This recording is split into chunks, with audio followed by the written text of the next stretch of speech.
wabarakatuh.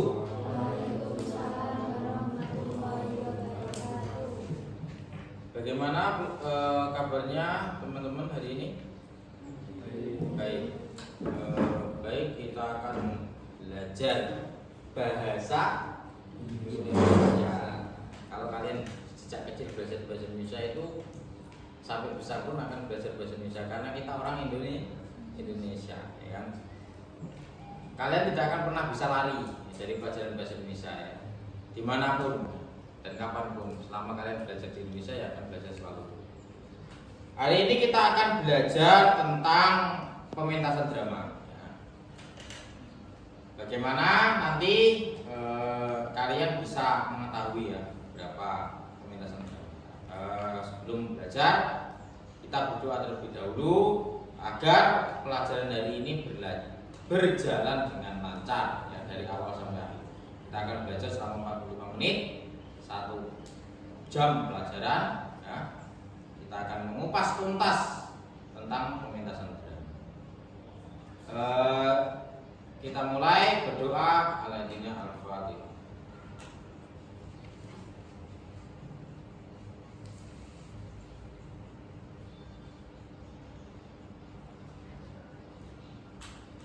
Selesai.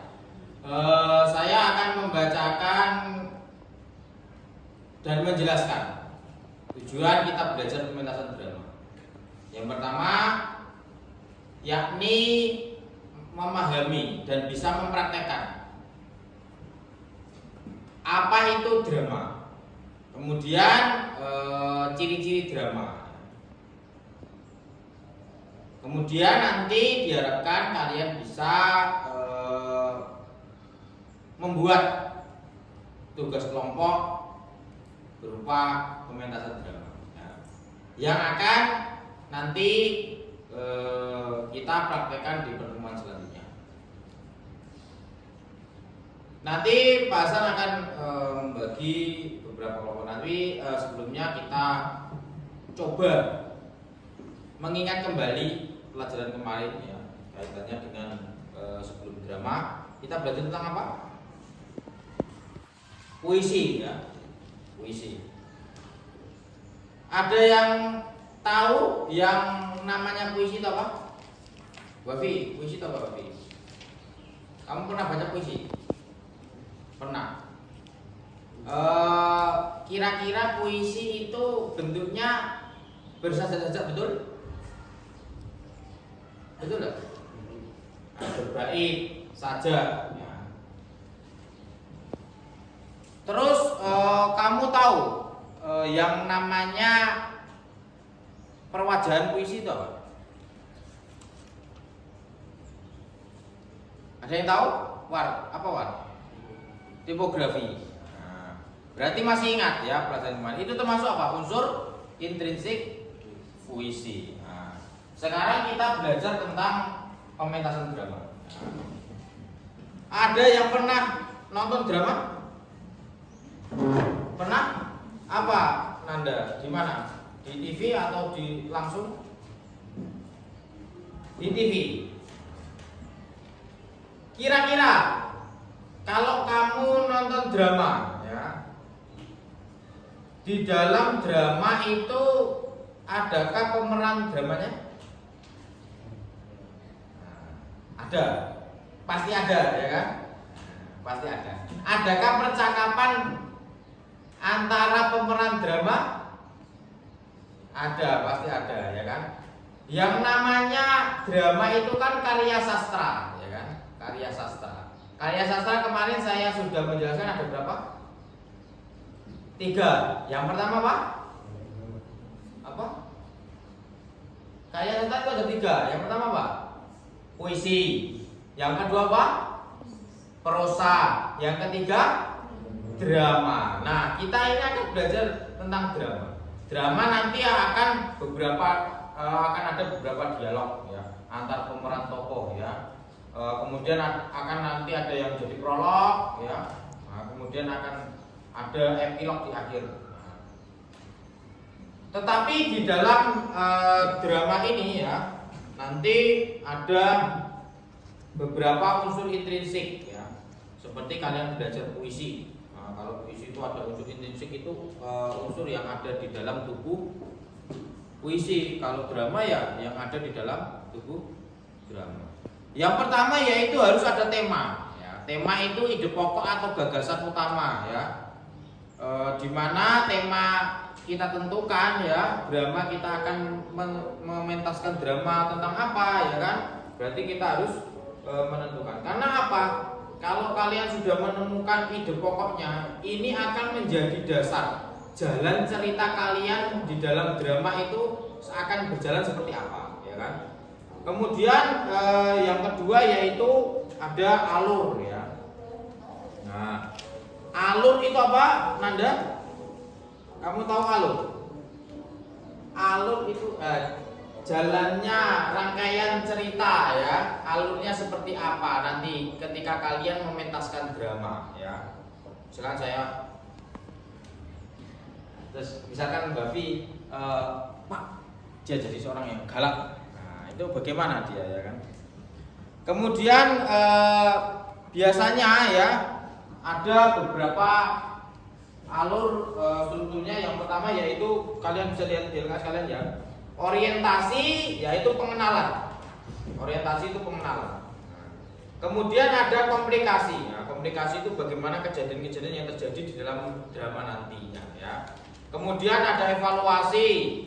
Ya. Evaluasi ini kaitannya dengan pengenalan utama sebelum terjadinya konflik ya.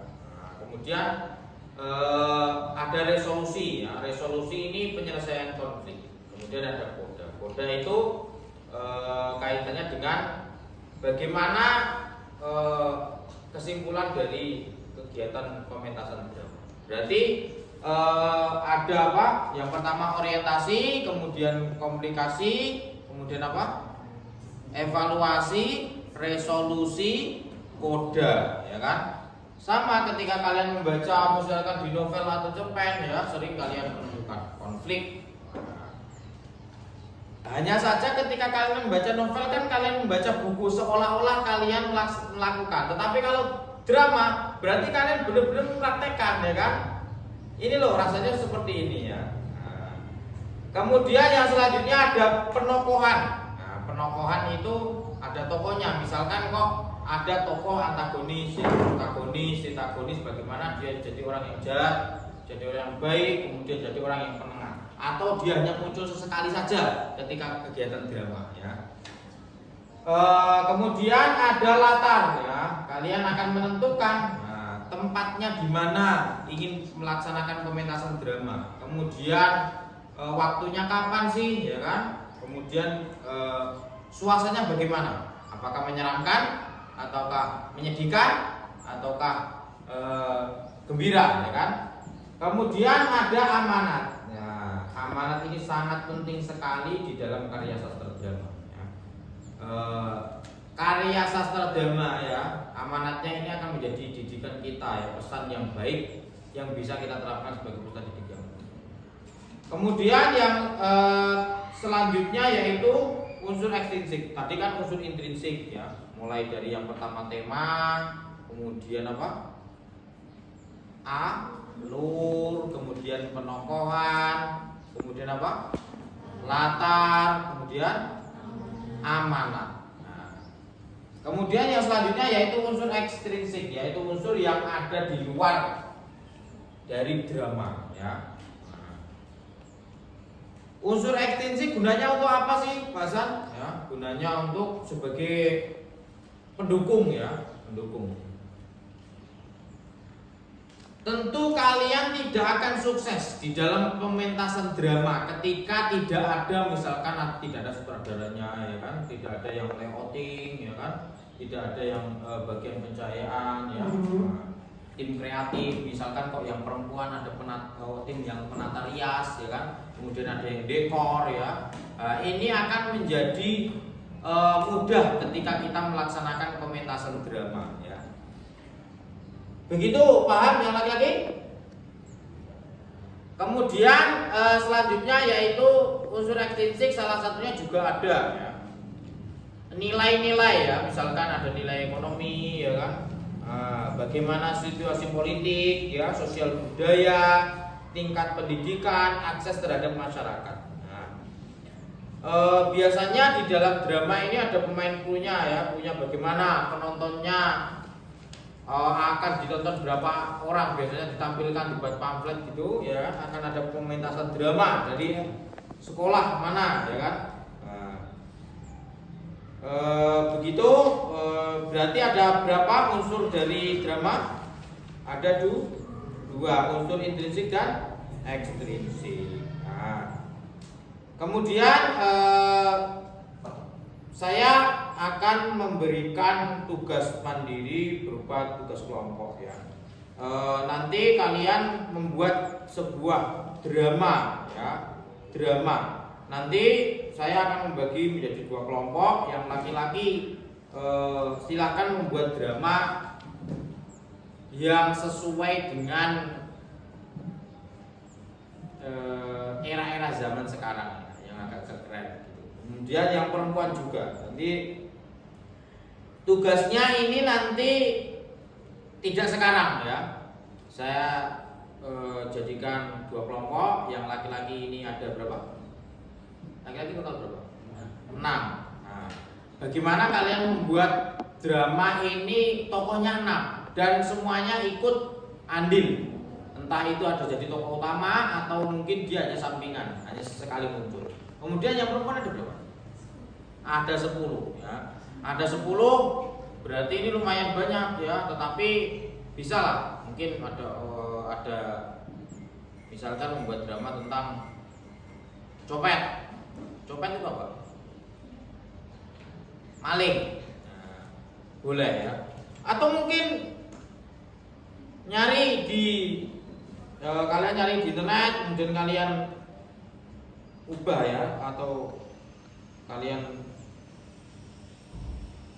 buat sedemikian rupa, ya. Kemudian nanti dibagikan. Jangan lupa nanti harus ada prolognya, ya. Prolognya siapa? Misalkan kok ada satu orang yang jadi prolog di dalam pementasan drama, ya. Tugasnya apa? Membuat apa? Drama. Jangan lupa di dalam membuat teks drama, ya, nanti jangan sampai unsur dari intrinsik dan ekstrinsik ini terlewatkan, ya. Harus lengkap, ya, sehingga alur jalan rangkaian ceritanya ini menjadi baik, ya, berjalan dengan baik, maksudnya seperti itu. Begitu, sudah paham tugasnya? Enaknya diberi waktu berapa lama? 1 bulan. Pelajarannya sudah selesai. 1 minggu cukup?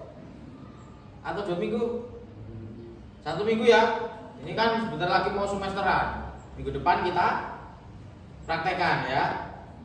Ketua kelompoknya yang laki-laki siapa? Anik, ya. Saya tunjuk, ya. Kamu ya, Anik, ya. Jadi ketua kelompok. Kemudian yang perempuan ketua kelompoknya nanti membuat teks drama, kemudian minggu depan kita praktekkan. Begitu, ya.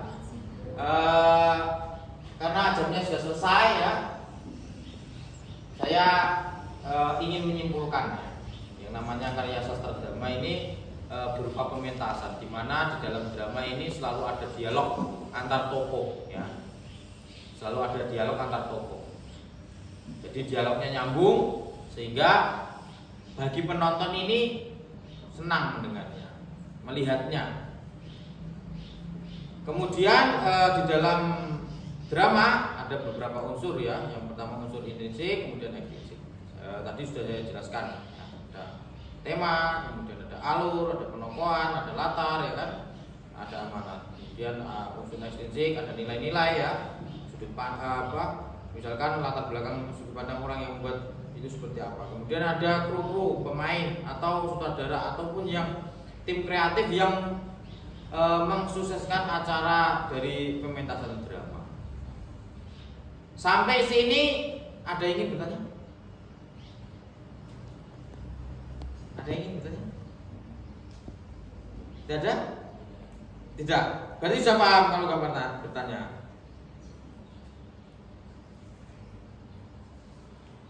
Devi, pengen bertanya. Sudah paham drama itu apa? Insya Allah. Oke. Kemudian siapa? Lupa saya namanya.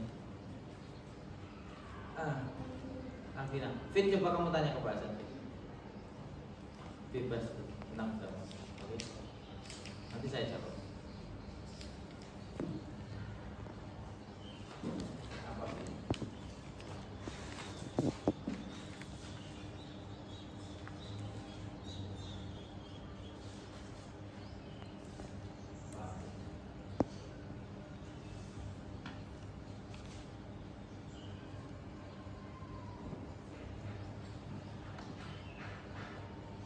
Tanya aja, bebas.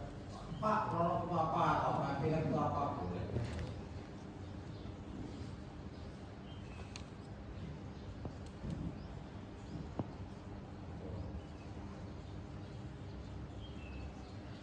Apa? Ada mau sudah paham? Oke, kalau sudah paham. Baik, kalau sudah paham kita akhiri pelajarannya hari ini. Terima kasih. Wassalamualaikum warahmatullahi wabarakatuh.